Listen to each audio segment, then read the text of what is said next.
and I want to welcome everyone to Vision Maker Media's first online Indigenous Film Festival. Vision Maker Media is a nonprofit located in Lincoln, Nebraska, in the United States.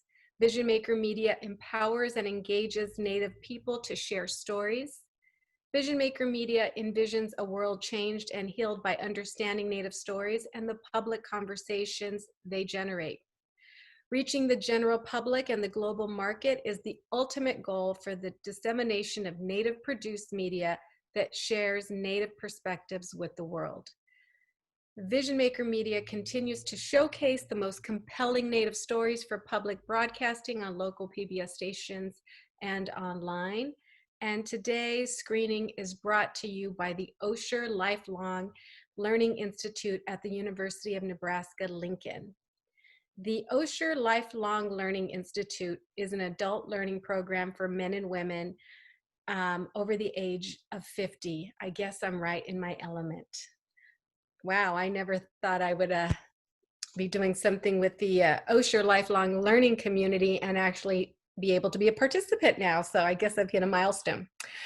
The Osher Lifelong Learning Institute at the University of Nebraska-Lincoln partners with and is supported by the College of Education and Human Sciences to provide stimulating and varied learning, social, and travel opportunities.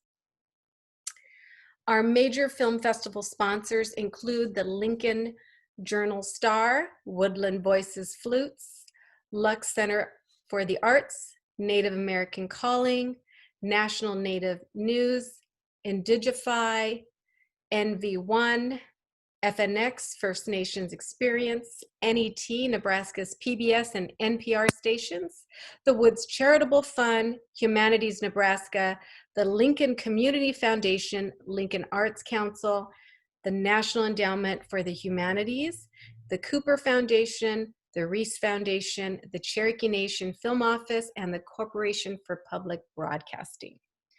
And we just want to say a special thanks to all those partners and sponsors.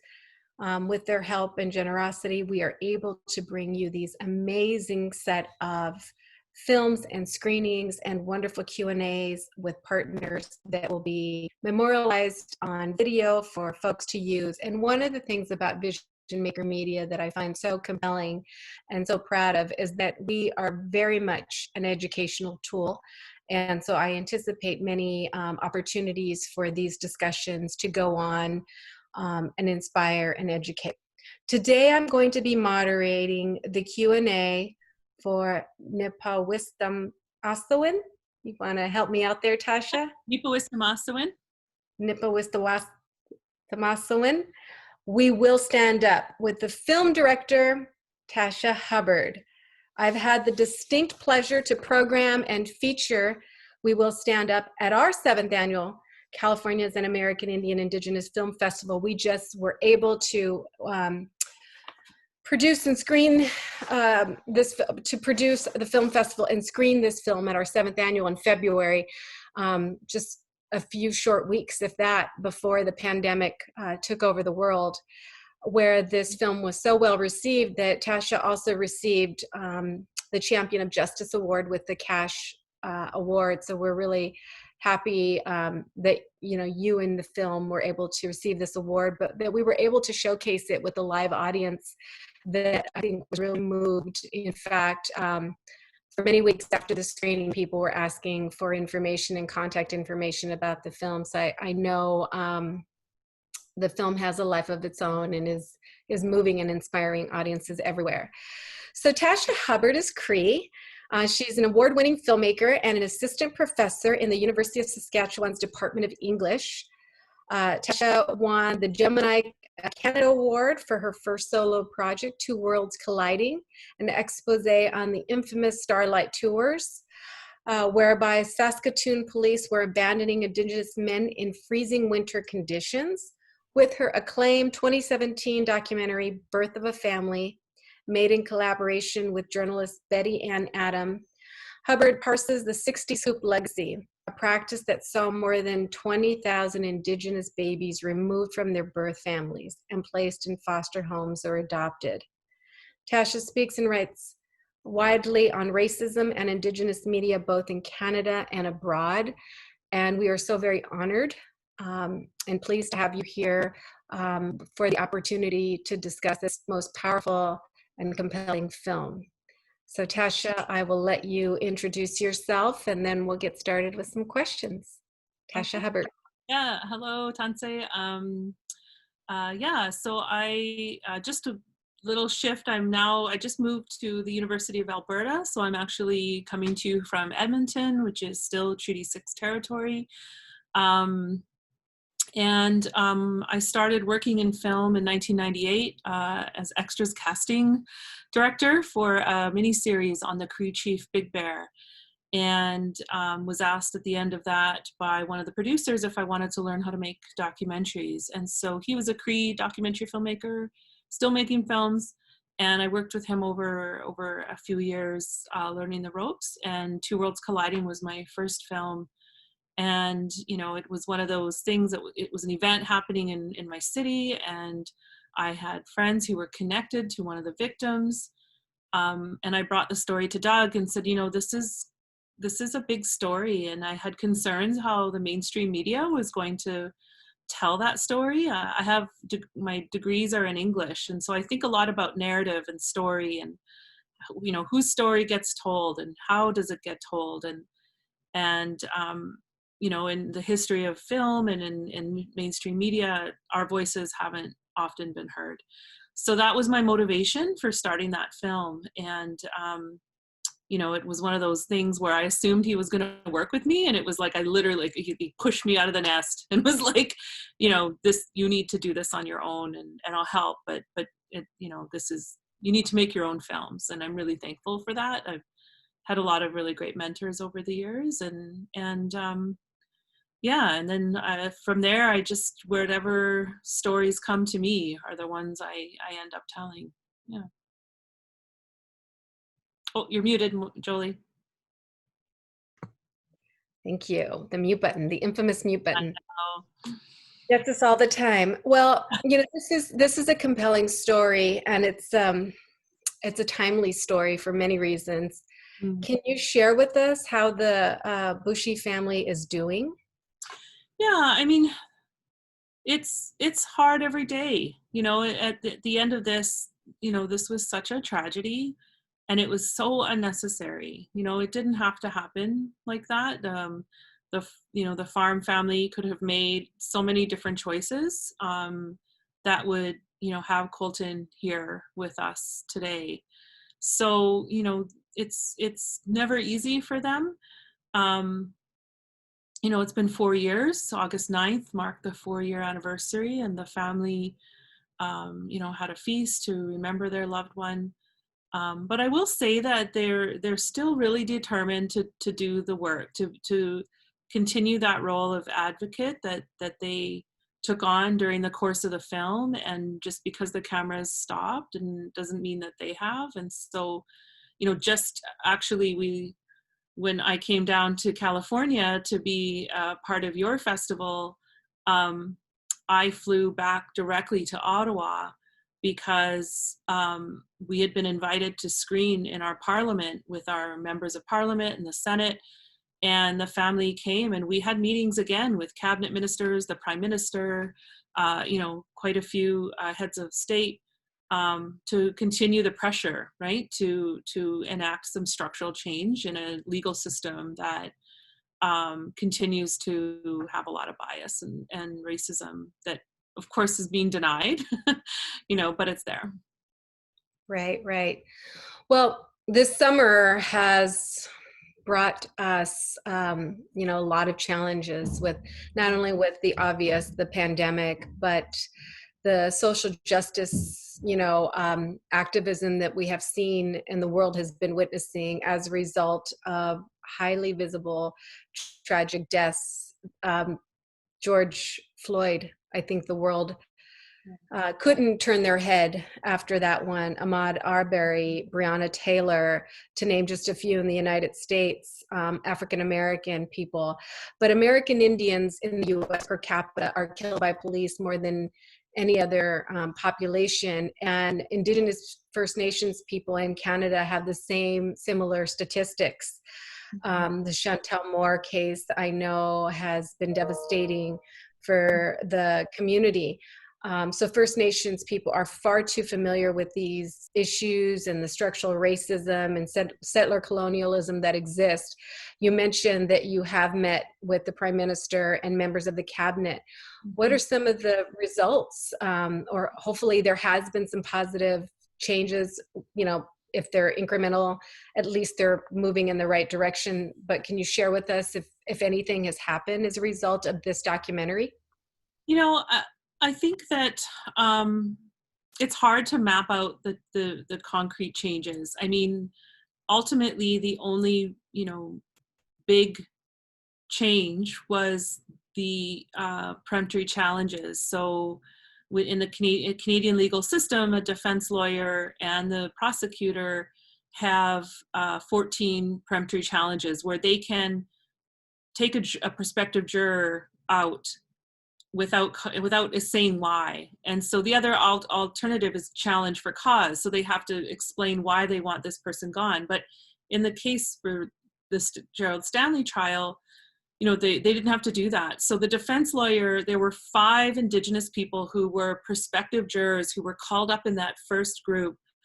And, you know, we looked and there were at least 3 in that first grouping of 12. And we thought, oh, like, we're going to at least get 2, or, you know, we thought that. And, you know, the first young man who you see in the film, you know, was right away, you know, dismissed. And every single person, not just Indigenous people, but they took every single person of color off of that jury. And so in the end, you know, and it was upsetting because there were farmers who were saying, I'm biased against Indigenous people. Like, they were outright stating, I've had thefts. And they were like, yeah, that's fine. You're in the jury. Like, they didn't take them out, you know, and nobody asked about, you know, racism. Nobody asked about that. So, you know, they did make that change. And, you know, we were told that they made the change thinking this would be enough to make the family happy. You know, that there was an element of that there, that, you know, they were very vocal. They had a lot of focus on them. You know, it's like, okay, well, let's give them a little bit and they'll be happy with that. And they're not, because what they were asking for was, you know, in the film, we only scratched the surface. You know, a film can't tell the entire story, but, you know, there was a lot of incidents that happened in the investigation stage with the Crown Prosecutor's Office that warrants an investigation into how this ended up the way it did. And, you know, they're still wanting that. They want, you know, what we have in Canada called a Royal Commission, which is a large investigation into elements of government. And so they want a Royal Commission to look into systemic racism in the legal system. And as you say, you know, we have a higher population in Canada of Indigenous people. It's still not huge, and, you know, but we make up the majority of people incarcerated, you know, within the child welfare system, et cetera, because of, you know, colonization and its legacy. But the same issues that affect us in the legal system also affect Black people, affect people of color. So, you know, I hope that there's, you know, there seems to be momentum in terms of pushing for that. You know, as far as our meetings, you know, the pressure, it was just another push of pressure, right? For them to make some concrete changes. And we had suggestions for them, and I guess, you know, what remains to be seen. I mean, COVID hit and it made it tough, you know, to keep pushing in that way. But I think people are regrouping now, and we'll have to see what happens. Well, I'm glad to hear that the family's fight for justice is still an ongoing effort. And, you know, I'm sure we can let folks know if they want to get engaged and involved, where to go for additional information. But I really appreciate it and love the way in the film, the way you explored your own family's understanding and the complexities of discussing perceptions and realities as they see your grandfather, your grandfather's just honest about how he sees the world. And it gives, I think, audiences an opportunity to really reflect, to see the effect of our own privileges. And I thought that was nicely done. Can you talk a little bit about how you incorporated your family into this process? So, because of my upbringing, because I was raised in a, rural farm family, all of my films have grappled with, you know, uh, settler colonialism on some level, right? And so, having been raised that way until I was I'm still in touch with my family, obviously, but I managed to come back when I was 16, and I was able to do that because my adoptive mother supported me and started helping me to look for my family when I was 14. And we found them through private means. We didn't get any help from any agencies or the government or anything like that.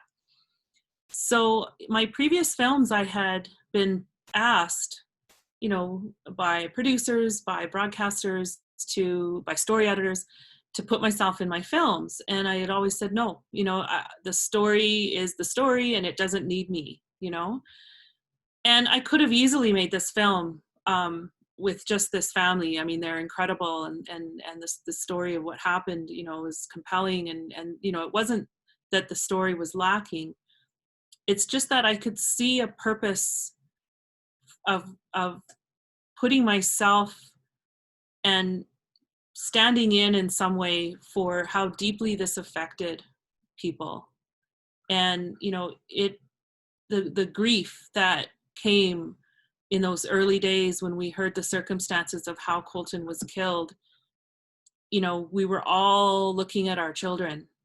We were all, especially our boys, and obviously we're the same issues with missing and murdered Indigenous women and girls, and there's been a lot of support and movement in that area.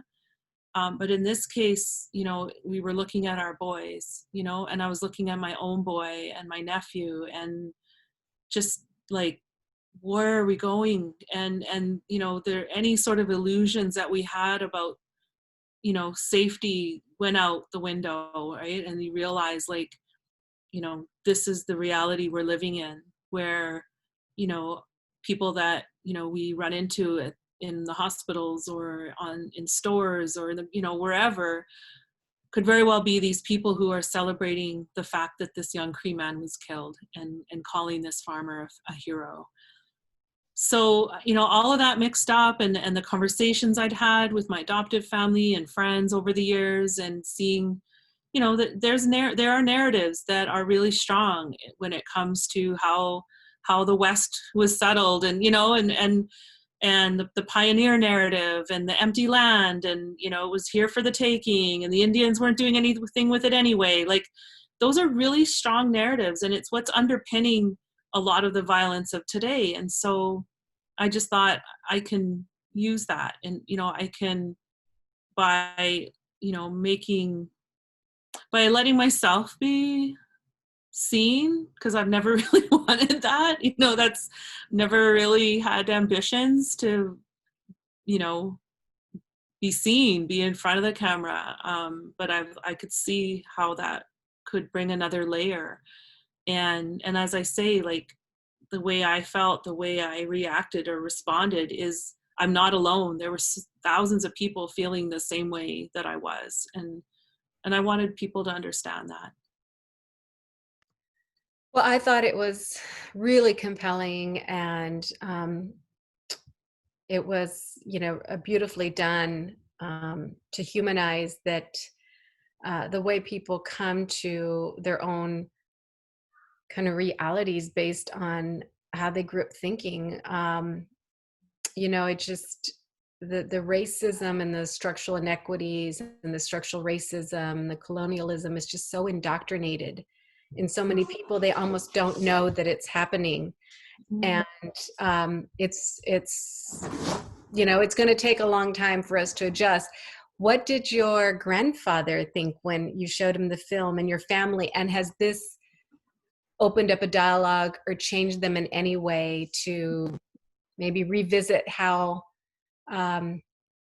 their own perceptions of Cree Oh yeah. communities or Native communities has Mhm. been. Oh, for sure. I mean, obviously, when this happened, I mean, that's what people talked about for, and right from when it happened to the trial and after is, been an ongoing conversation. And so, my family is no different. It was something we talked about. And, there were moments where some of the members of my adoptive family were, resistant or, kind of fell into those regular narratives of and fear, right? Fear of Indigenous people. And one of the things I would ask them, I'm like, well, you know, people, well, I would have been scared just like that family, because that was the narrative that the farm family put out. Oh, they were scared, and it's like, they were the aggressors. They came at the young people with a hammer and a loaded weapon of war. Like, these youth were just trying to get off the land at that point. So anyway, I would ask questions like, well, if you would have been scared, would you have been scared if it was a car full of blonde-headed, youth? And they'd say, oh yeah, yeah, yeah. And I'd be like, really? Would you though? And then they would come around in a day or two and say, I've been thinking about it, and you're right, I wouldn't have been as scared. It's like, okay, now you got to ask yourself, what has taught you that fear? And unpack that, because I'm not going to do the work. You've got to do that. And so, there were those kinds of conversations, which was partly what gave me the idea of, my grandpa had always been conscious of, who was here before him in a way that I don't think a lot of farmers think about. And I think it's also generational. Like, when people get to be seniors and they have time to think about things, like that's when they're more reflective. And I'd seen that happen. He would, there's a reason he didn't throw those rocks away. Do you know what I mean? Like, there's a reason he kept those. And, yeah, so but it's hard to escape those narratives that people are taught from the beginning. And, I think it was just a progression and having conversations that aren't easy to have. And I know myself, I didn't always have the courage to bring stuff up with them. And sometimes I would just be quiet, when I heard things being said. And what happened to Colton changed that. I've talked to so many people that they were like, that's the final straw. Like, that's the line in the sand. We're not going to stay silent. We're not, we're going to have these difficult conversations. And I've had a lot of people reach out to me because they knew I was making the film to tell me, like, I've lost friends. I don't talk to my dad anymore. I don't talk to, like, because Indigenous people were like, enough, that's enough. We're not going to be quiet. We're not going to let this go. What happened was horrific. And we're not going to let anybody, tell a different story here. Like, we're going to stand up for that. Yeah. Wow. I think this is such a powerful film, and I hope more people around the globe, and especially here in the US, see it, because it's just, there's so many parallels with what is happening here with Native communities in the US, African American communities, women, the injustices and the inequities. And like you said, the conversations that sometimes are really difficult for Native people to have were quieted. Sometimes we're fearful of having the discussions, but I think your film does allow for the nuances of these discussions, and things aren't so black and white oftentimes. But I think a film like this, when you reach a certain point, it's very clear the injustice that happens and that something must be done. And you shared, as a mother of a Native son, the real fear you have that he could be in harm's way. And so to put him in the documentary too, I saw that as a really, that was a pretty powerful statement you were making. Like, you can really feel that there was a sense of urgency when a mother has a tendency to expose that. And I thought that showed the inherent kind of cry for help that this film is looking for others to be responsive to. So what does your son think about his portrayal in this, and what has he learned, or some of the takeaways that, he's grown to understand? Well, I mean, he really got to know and care for Colton's family, and he feels a connection to Colton. And so it's hard, right?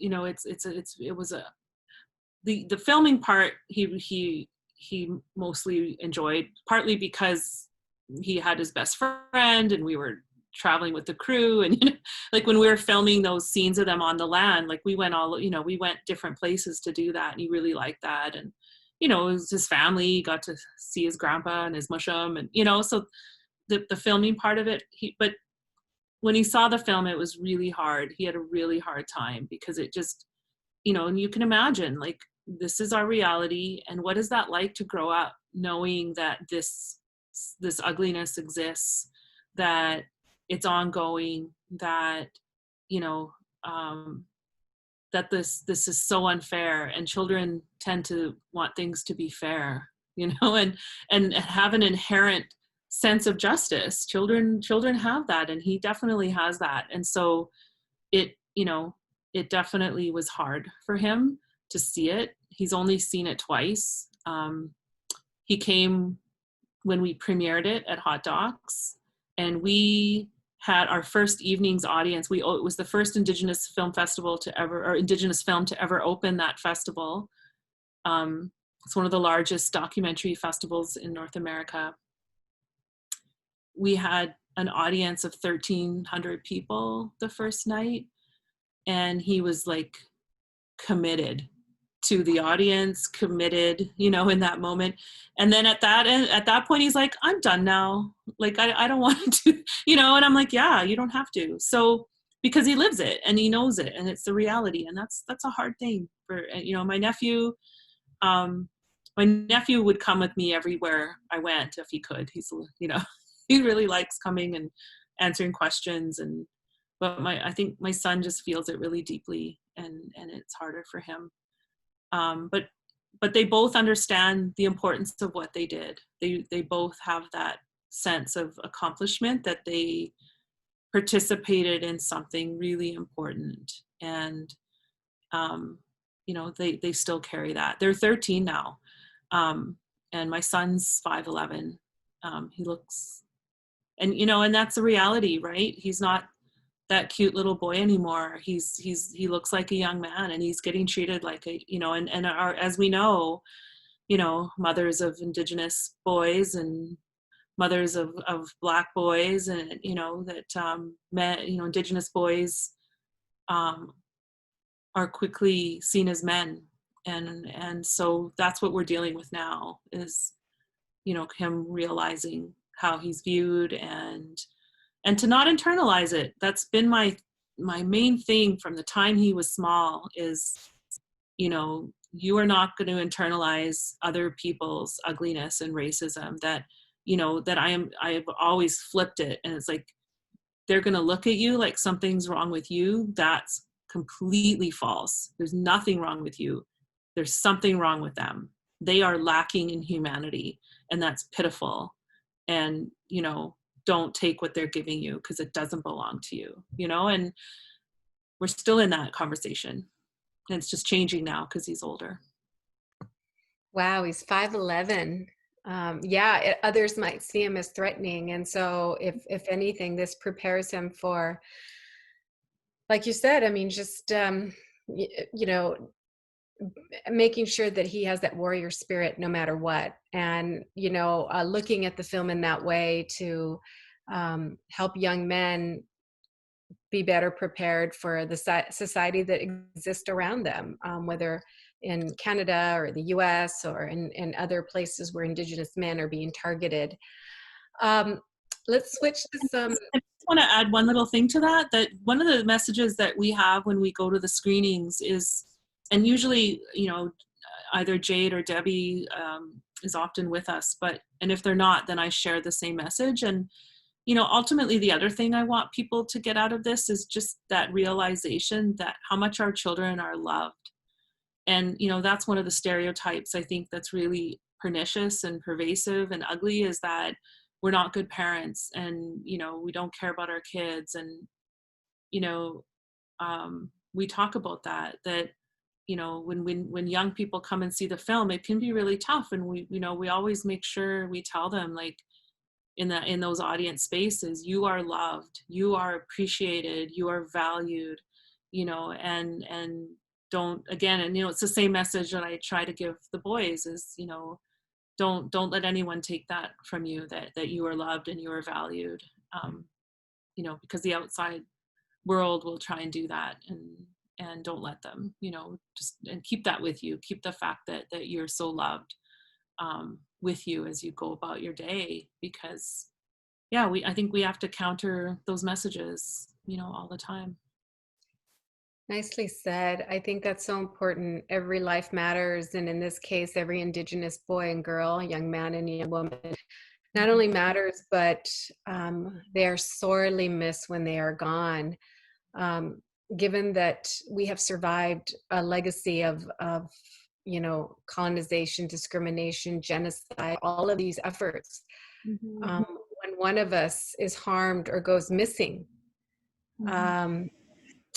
we react, and we react strongly. And I think your film does showcase the family's love, and the family being a much stronger word than just his immediate, bloodline, to see the community come out. And the story that your film told, I think, really showcases how much we care for one another as Native people, and how much each life is so significant and so matters. So I that's such a beautiful statement. And here I was, before this conversation, I was on a phone call with a colleague of mine who is on council at a local reservation, and she was sharing with me how many of the young men are dying so young, and she's not sure what the answer is. And I think at the end of the day is this feeling of worthiness and being loved and feeling love. And when we live in a society that is bombarded with negative representation of self, but also a very angry society, like you said, positions us as somehow doing something wrong. So I'm glad that takeaway from your film is really showcasing not only a mother's love and a sister's love, which is so beautifully exhibited in your film, but how really our community values each one of our lives so distinctively. So thank you for that. Technical questions about the film, because this was such a timely project, given that, I know you were working to get this out, given what had happened. How were you able to do it? How long did it take? Was financing something that was available because of the topic? I mean, could you share with audiences how was this is such a reaction to such a pivotal point, and like you said, people were just done with the structural violence that was happening there. Tell us a little bit about some of the technical issues to getting the film made. Yeah, so I had just finished, I was actually working on getting to a fine cut on Birth of a Family, about the children who were taken in the 60s scoop. And I was actually on my way back from meeting with my producers when we started hearing about what happened, and I had the boys with me. And so I phoned the National Film Board producer who I was working with and told her what happened. And my dad, who's in the film, on the day of Colton's funeral, called, and we were on our way to Saskatoon by then. And he said, my wife is Colton's relative. And I said, oh, I didn't know that. And he said, we want to just get away for a night. Can we come stay with you? So they came to stay. And of course, that's all we talked about. And it was her, because I was going to write about it as an academic. I've been thinking about the historical implications, the continuum of colonial violence. I was really thinking about this stuff and where it happened, and, it's a significant area. And I told them that, and they were kind of looked at me like, what are you thinking about? You're a filmmaker. Why are you going to write about it? You should make a film. And so, I called my producer back, and I'm like, I wonder if I should do something. And she said, yeah, we'll find some little bit of support for you. And so we started filming pretty early on spec, on, you know, just without a real budget. And luckily my co-producer is a DP, so he shot stuff for us. And, you know, we told the family, like, we don't know what this will be.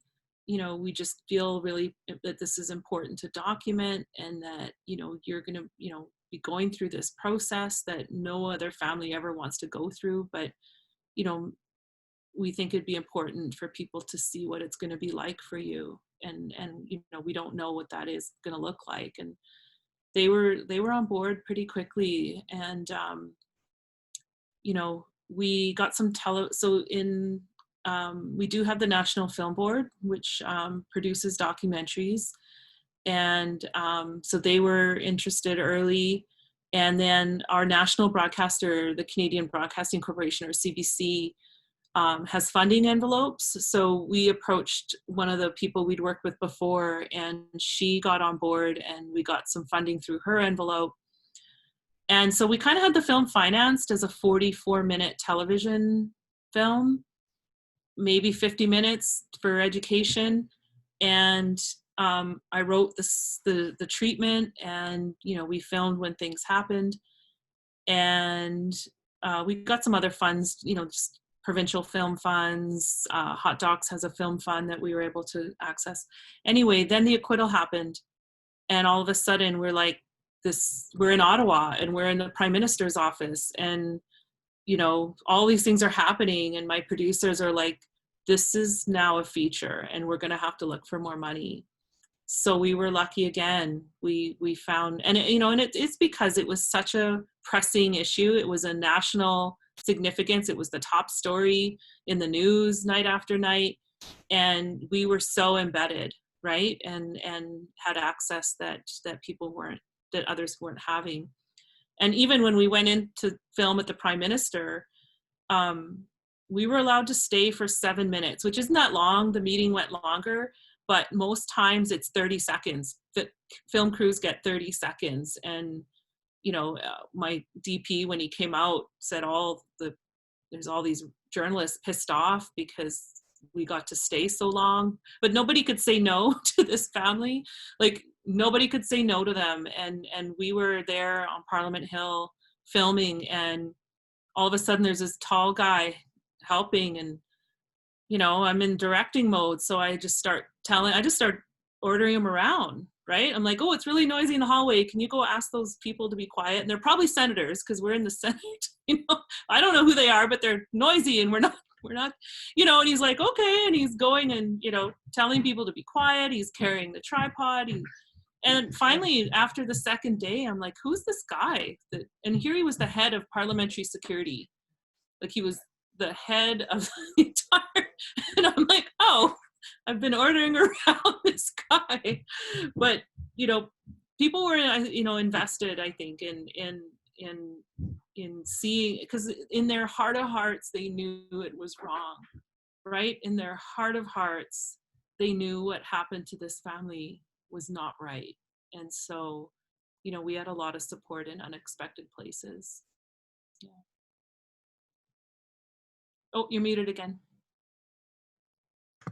The injustice is very visible in every way, but I can't even imagine to be that close to the story with your stepmom being a relative, I guess, of Colton and the family, and then, you know, kind of coming to the reality that, yes, let me take this project on in real time.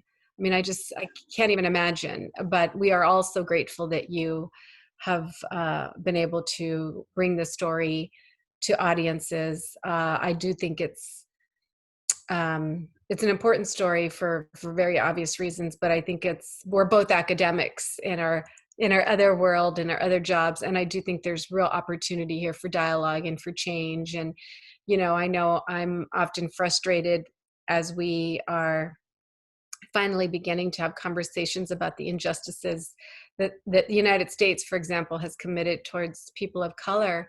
And very often and frequently, I'm hearing people talk about the original sin being slavery. And and slavery is an enormously horrible sin in every way, shape, or form. But as an Indigenous person of the Americas, the original sin is the colonial attack on our tribal lands, and we have to begin with an honest dialogue about stolen people who are brought to stolen lands. And I'm starting to see more and more of some solidarity in a conversation, and I think that is what needs to happen. And I hope that that's happening in Canada as well, this movement of solidarity to address the inhumane treatment of people of color, of Native people, of Black people. And I hope, if anything, your film does provide an opportunity to see how these types of injustices can happen to any of us. Are you seeing this effort of solidarity happening in Canada? Yeah, because I mean, essentially it's whiteness, right? It's white supremacy. And so, Indigenous people, and I mean, people of color and Black people, we're all, affected in sometimes very similar ways. Sometimes there's differences, but absolutely, we're seeing the commonalities. I think what we're also seeing sometimes is the effect that, the erasure of our stories, the erasure of Black stories, and when they are told, they've been told through a white lens, and so there's always a white hero, who helps the poor people who can't help them, like, do you know what I mean? Like, there's, we're seeing that's what's been out there. And I think even for our own communities, we need to go through this process of really learning about each other and learning about where our histories are similar and shared, that can make that existing solidarity even stronger. Because one thing the colonizer knows how to do is divide us, and I think we have to be really careful not to fall into that. Yeah. Absolutely. I think this is an opportunity for all of us to have our voices heard, to support one another. And yeah, with all the celebration of the differences, we have to find those commonalities and attack white supremacy. And it's not good for us. It's not good for our earth and our ecology and our environment. I think we're now finally having a real discussion on many of these critical issues. Yeah. Well, you're a wonderful storyteller, and a powerful storyteller, and a mother, and academic. You're doing all these wonderful things. Can you share with audiences what stories you want to tell, either now in the immediate future that you're working on, or things that you hope to tell? And are you going to stick with the documentary format, which is my favorite format, but are you looking to do anything in, narrative work or narrative features? Can you share a little bit about, what you're working on and what you hope to be working on in the near future? Yeah, so I'm not leaving documentary behind. I am shifting though, and part of that is a realization, and my traditional dad has helped me come to this realization that that my three films were really hard films, and looked at a really important stories, but ones that are also really hard to tell. And so he's been encouraging me to think about, he's like, tell something that's funny, tell a funny story, because it's like, he can see the it's, I need some time to recover. So my next film is actually one that's been close to my heart, and one I've been wanting to make for a decade now. And I want to make and we're on our way now, and a North American approach to uh, looking at Indigenous people's efforts to bring back the buffalo. And so one of my academic areas is buffalo, and I've been writing about them and about our relationship to them, how their fate has been our fate. I have an article that's been published about, thinking, if, remembering that thinking of humans at the top of a hierarchy is actually a Euro-Western thought, and that our beliefs are much different, and that we're actually the most pitiful, and that the animals and the plants and the beings that we share this land with, are peoples as well, with their own rights and their own responsibilities. And so if we can look at it that way, one of the things I've been writing about is understanding what happened to the buffalo as a genocide, as a destruction of a people, of more than human people. So yeah, I'm working on that. I'm working with a co-writer right now to explore adapting Birth of a Family into a scripted drama. So we're getting there. We're using the premise. We're not going to fictionalize the real people, like but we're going to take the premise and come up with characters, and so that's what we've been working on. And then my son and I are going to try and make a little scripted short together on a story that from when he was a kid. So Oh, yeah. wonderful. Those all sound fabulous. I had the good fortune a couple of years ago to take Chelsea Handler out to Montana to meet with the Blackfeet people as they brought their herd back from Canada. This was their indigenous buffalo that they brought I filmed back. that. I was there. Oh, you were there. We Okay. filmed right from where they were rounded up at Elk Island National Park. We followed the truck. I was the stunt driver. I was driving like 160, 180 kilometers to get Oh ahead of their gosh. trailer. We Oh, filmed at the border, and then okay. yeah. My God. Well, that was such a wonderful visit. I had never I didn't know you guys were there. That's too bad. yes, I had never been on a buffalo, what do we call it? A buffalo harvest. It wasn't a hunt, it was a harvest. And Chelsea's very much and she loves her dogs. And taking her out there and showing her and having her be involved in, she held the knife and she cut the stomach, and it was just a very beautiful moment. And I had never been around that many buffalo. And what was phenomenal to me is the dung did not smell. My cat's litter box smells worse than buffalo, who are living in a very natural, talk about a very pristine diet, living off the lands that they've always lived on. And so I was trying to explain this to people, and doing it with Chelsea in a half an hour was really hard to do, but it was an experience that I'll never forget. So I'm looking forward to your buffalo story. I think that's that's amazing. I'm looking forward to that, and especially what you're doing with your son. I think that's wonderful when we can bring our children into the world that we love so much. And then you're taking Birth of a Family and turning that into a narrative. That would be wonderful. Well, Tasha, it's been so lovely speaking with you and sharing this time with you. I always enjoy hearing your perspective on your storytelling, and you're one of my favorite documentarians. So I'm just so grateful that we could take this time, and we look forward to seeing all the work that you produce, and hope that Vision Maker Media can be a friend and a platform, and perhaps some kind of distributor, because these are the type of stories that we need to share with the world. So thank you for joining us at our film festival here at Vision Maker Media. Yeah, thank you so much for having me and showing the film. I really appreciate being able to share it south of the Medicine Line. And so thank you so much. Noshon Lovick, my heart is good. Until we see each other face to face, be well, take care, and blessings to everyone watching. Thank you. Bye-bye.